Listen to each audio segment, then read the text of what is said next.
When I was 15, I met a man on the internet. His name was John. He was 22. We talked for a little while, and then he said, well, I'm going to get offline. Do you want to talk on the phone? I had friends that were older, and they'd done that before, so I was like, okay. We talked for probably about 3-4 hours the first night. Just sort of get to know you stuff. I think subconsciously I was really responding to the attention I was getting from him, the very focused, non-distracted attention and, positive attention, where this older guy telling me that, I'm a good person, that he likes me, and that I'm attractive. You have to understand where Katie was at that time. I think that's sort of the crux. She was very insecure, she'd had a bit of depression, she'd had a rough year. So I think she was particularly vulnerable. It was probably the second or the third day where John was sort of like, will you be my girlfriend? I really have a strong connection with you, and I believe love can be anywhere, and it doesn't matter that, we're on opposite ends of the country. We looked at this as something innocent. We didn't think it was going to go anywhere. In retrospect, we were very naive about the whole thing. The first couple times we talked, he would talk about whatever I wanted to talk about, simple things like movies or music, and sort of slowly and very gently interject things that he wanted to talk about, of a more adult nature, more sexual things. This is not something that just happens. They isolate you from your friends. John got very upset when she went down to Los Angeles with a group of her girlfriends, because she was out of touch. She was having fun with somebody else. It's a very carefully crafted campaign to isolate you, to prepare you for when they come to see you.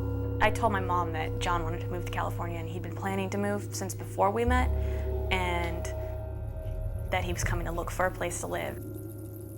I immediately was concerned about that. It was one thing when you're understanding that they're doing a correspondence, they're talking on the phone, they're friends.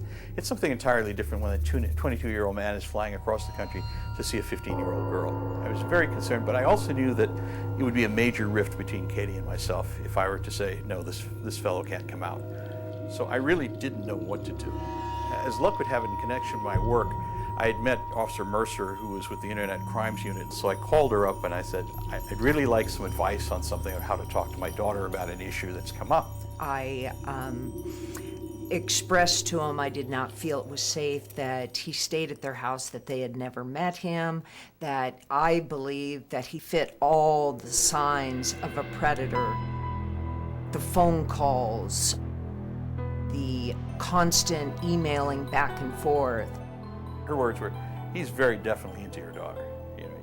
You really need to be concerned here. The big issue for us was, how do we intervene with Katie?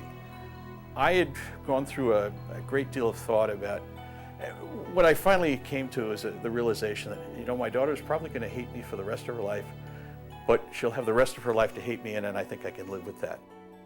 They didn't know how to get through to me, so, they said to the police officer, and they're like, well, what do we do? And that's when Officer Mercer pulled out the missing game and said, go home and play this game with your daughter. And our reaction to that initially was, we're having a major crisis in our family here, and you're handing me a video game to play. I was definitely not into playing computer games with my family, let alone for 2 hours.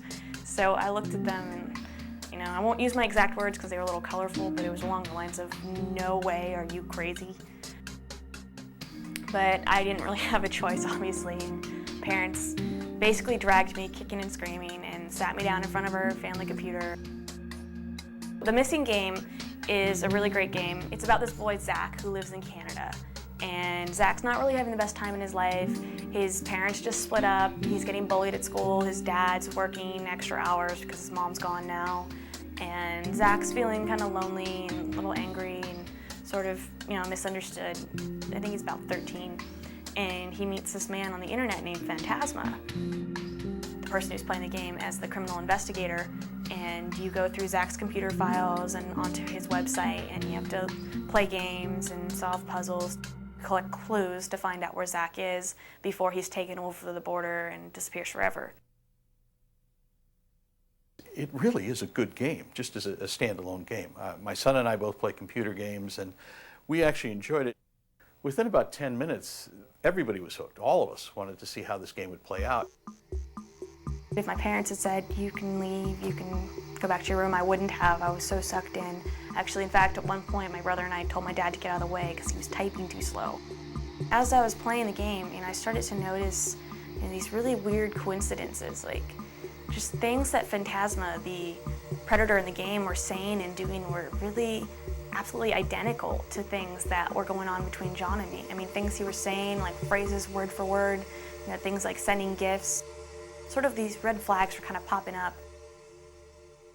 If we had just come to Katie and said, "We love you, we think this is dangerous, you shouldn't do it," she would have viewed that as, "You're interfering in my life.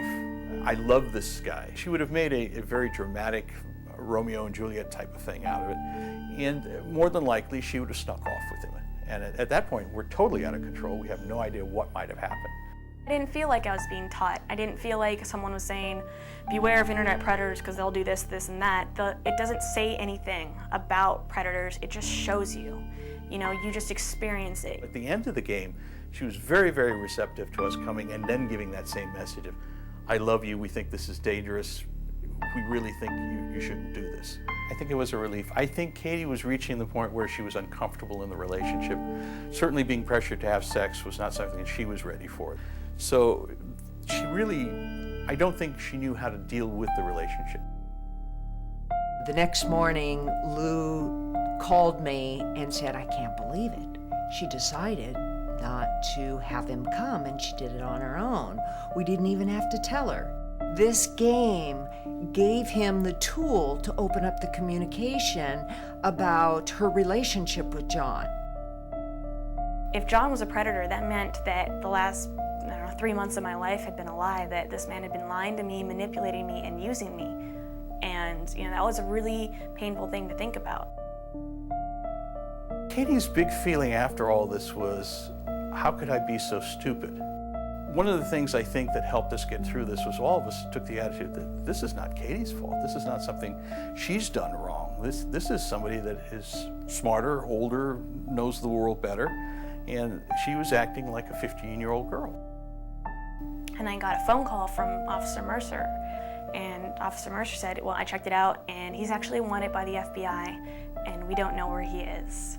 Well, it turns out John was having an ongoing sexual relationship with a 13-year-old the whole time. And she lived in West Virginia, so, he did the same thing with her. He told her the same lines, he told her that she was the only one, that he wanted to marry her, that he loved her. He sent her the same gifts. He actually even wrote her the same letters, word for word. When I realized that this was a bad person and that he had a plane ticket to my hometown, it was then when I became aware of how much information I had given him and how vulnerable that made me. And it was very, very scary because I didn't know what was going to happen. Katie went into seclusion because they hadn't caught him yet. So Lou and Katie were a little bit scared until we had him in custody. They caught him and they arrested him, and that was quite a relief. I had to, sit on the witness stand and, read letters he'd written me, read emails, talk about the gifts and talk about things that we used to talk about. John was convicted and is now spending 20 years in prison. By the time you're seeing the warning signs, it's too late and they're emotionally invested. And that's why I think it's so important that parents internet-proof their children, that don't just wait till you're seeing signs of problems. Do it right up front. Say, if you're going to be on the internet, you got to be at least aware of the risks. Educate them up front. This is a great game for parents to play with their families because they don't have to lecture, they don't have to cajole. All they have to do is play the game with their kids.